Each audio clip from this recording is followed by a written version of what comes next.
कृष्ण जन्माष्टमी की सभी सत्संग प्रेमियों को खूब बधाई हो।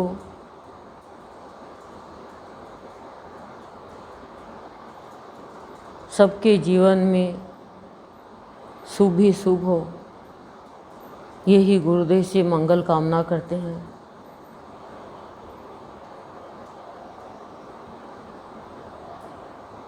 आज कृष्ण जन्माष्टमी, सभी श्री कृष्ण का जन्मोत्सव मना रहे हैं, क्योंकि कृष्ण भगवान जब इस धरती पर आए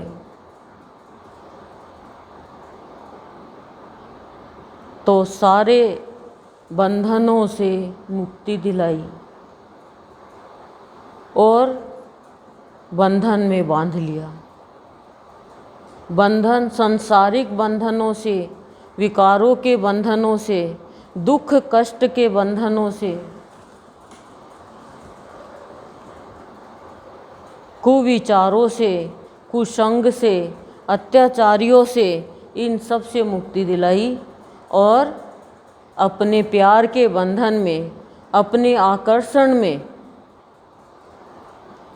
श्री कृष्ण भगवान ने जो भी श्रद्धा से उनको भजता अपने बंधन में बांध लिया, आकर्षण। तो आज कृष्ण जन्माष्टमी पर अनुभूति हो रही है गुरुदेव की कृपा से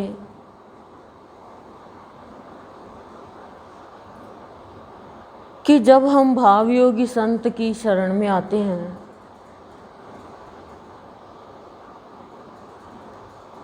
तो हमारे अंदर विचारों के इतनी थकावट होती है कि हम अपने आप को, अपने स्वभाव को समझ ही नहीं पाते। लेकिन अनुभूति कराते हैं गुरुदेव कि विचारों की थकावट को दूर करने का जरिया सत्संग है। शरीर की थकावट दूर होती है शरीर को आराम देने से, पर विचारों की थकावट सत्संग से दूर होती है। उत्साह बढ़ जाता है उनमें, विचारों में, क्योंकि विचार शुद्ध हो जाते हैं, सात्विक हो जाते हैं और पवित्र हो जाते हैं। और जिस प्राणी के विचार सत्संग में आकर शुद्ध हो जाते हैं, थकावट दूर हो जाती है, तो उस प्राणी की पहचान है कि वो किसी से वाद विवाद नहीं करता। ये शुद्ध विचारों की, संत की देन की पहचान है।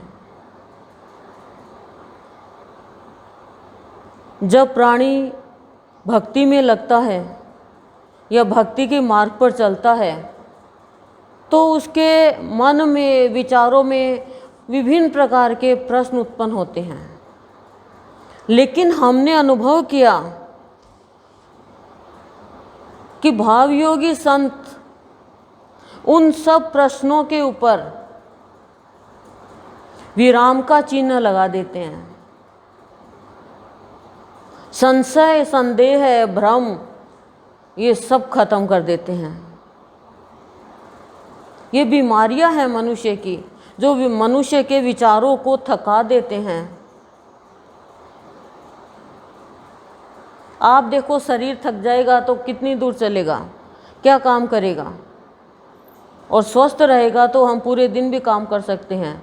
ऐसे हमारे विचारों की ओर, स्वस्थता की ओर हमें ध्यान देना चाहिए।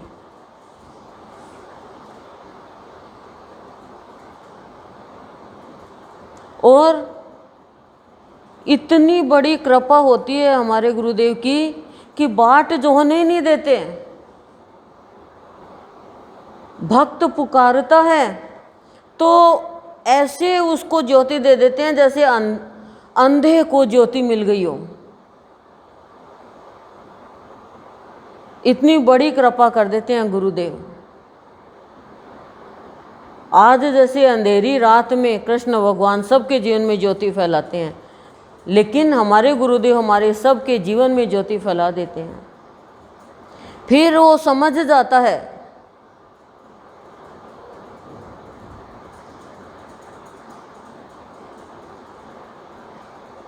कि मेरे जीवन में चाहे दुख आए, चाहे खुशी आए, चाहे प्रसन्नता आए, मुझे सम्मान भाव में रहना है। क्यों? क्योंकि विश्वास भाव योगी का हो जाता है। जैसे एक छोटा बच्चा समान भाव में रहता है, उसके लिए कुछ भी है, ज्ञानी समान भाव में रहता है।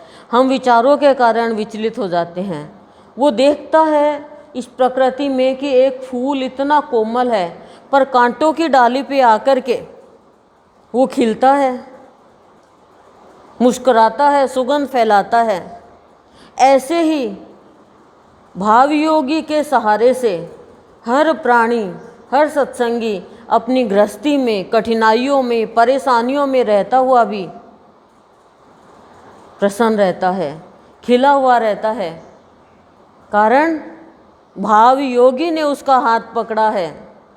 और जब भावयोगी ने जिसका हाथ पकड़ लिया, ये मान के चलो उसका समय बर्बाद नहीं होता है।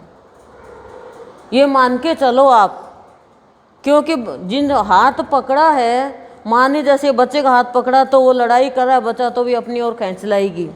तो भावयोगी ने हाथ पकड़ लिया तो वो समय बर्बाद नहीं होने देंगे। और जिस प्राणी के भी गुरुदेव की शरण में आने के बाद में यदि विचारों में थकावट आ रही है और विकारों की रुकावट आ रही है, उसको भावयोगी संत दूर से ही खत्म कर देते हैं,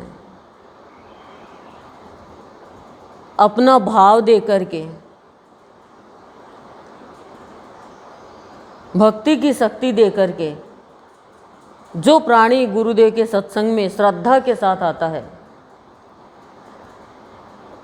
और मैं तो ये कहती हूँ चाहे बिना श्रद्धा के आ जाओ, ज्ञान तो श्रद्धा से ही मिलेगा, लेकिन समझ तो आ जाएगी बिना श्रद्धा के भी। बिना इच्छा के रोटी खाएंगे तो भी पेट में जाएगी, और बिना इच्छा के दवाई लेंगे तो भी स्वस्थ हो जाएंगे। तो कम से कम स्वस्थ तो हो जाएंगे। श्रद्धा नहीं है तो ज्ञान तो नहीं मिलेगा, लेकिन रहना तो आ जाएगा इस संसार में।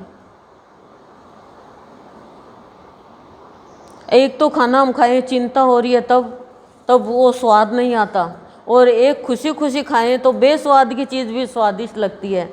वाह वाह वाह, अरे आज ऐसा क्या है, आज जी खुश है।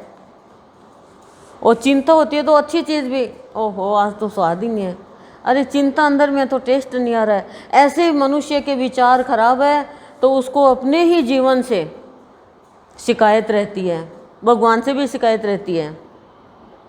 और वो वाह वाह की जगह आह आह आह ऐसे करता है, दुखी रहता है, चिंतित रहता है।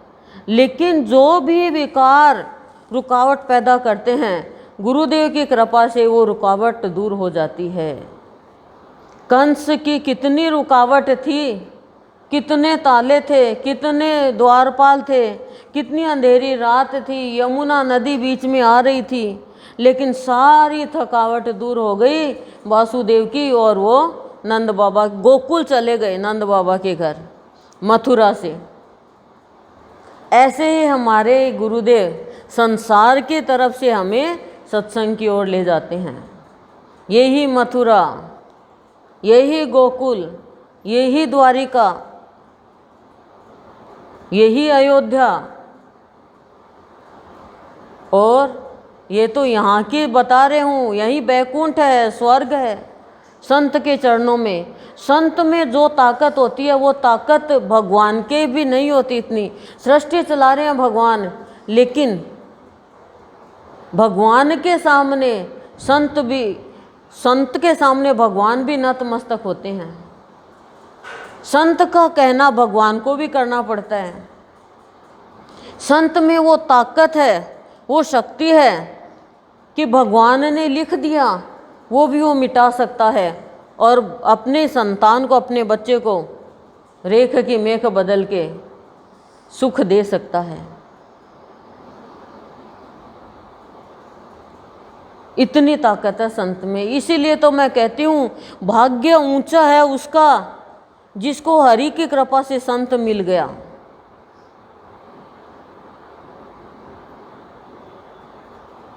और संत मिलने के बाद में संत से आंखें मिल गई, और आंखें मिलने के बाद में आंखों ही आंखों में प्यार हो गया।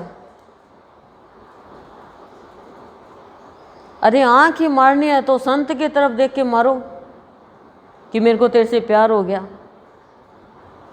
हर तरीके का प्यार करो इससे, आप तो कमी मत रहने दो।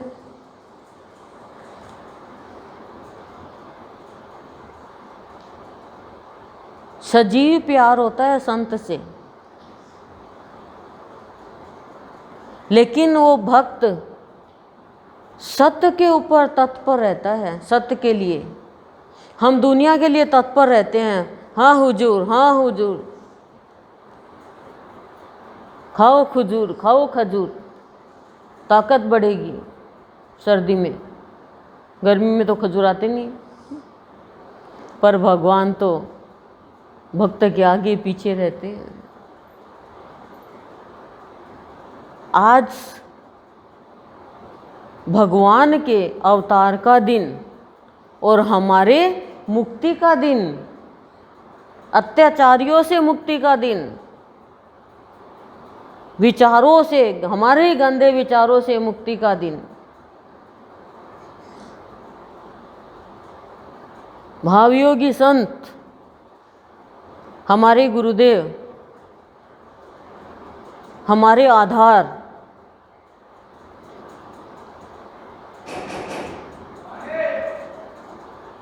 हमारे ही जो विचारों की बेड़ियां पड़ी हुई है अंदर में, जो हम उत्थान नहीं कर पा रहे हैं अपना,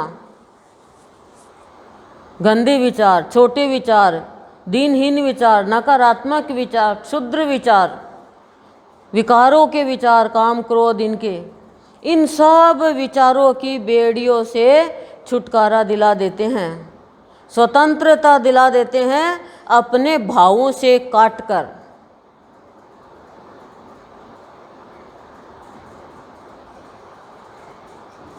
और अपने तंत्र में ले लेते हैं हमारे गुरुदेव, और हमारे जितने भी परतंत्रता है वो सब काट कर दूर कर देते हैं और हमारा जीवन आनंदमय बना देते हैं।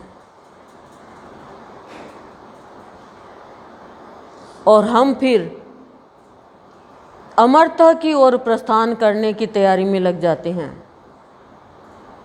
क्यों?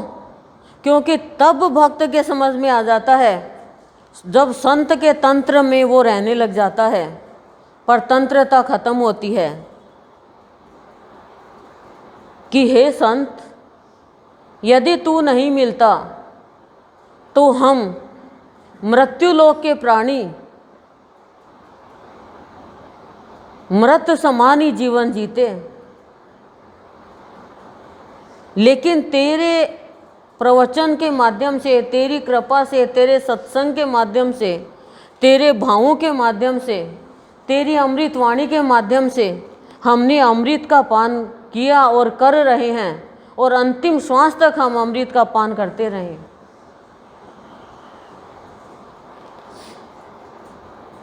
क्यों? क्योंकि मृत है वो जो खाली विषय विकार पीता रहता है, वो जीते जी भी मृत है, फिर भी मृत ही है।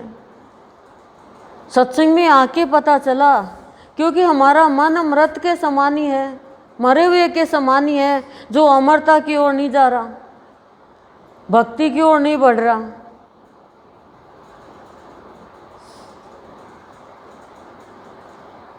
और तब उसके जीवन में कोई भी दुख आता है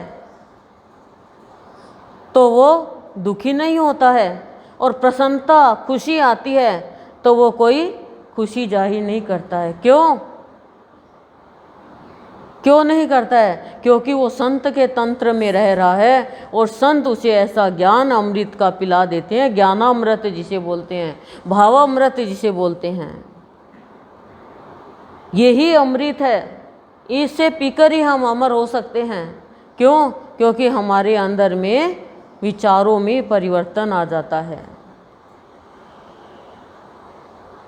और तब वो मुक्त हो जाता है हर बंधन से और भगवान के आकर्षण में बंधकर भगवान की कृपा से भगवान के आनंद लोक में जीते जी ही पहुंच जाता है।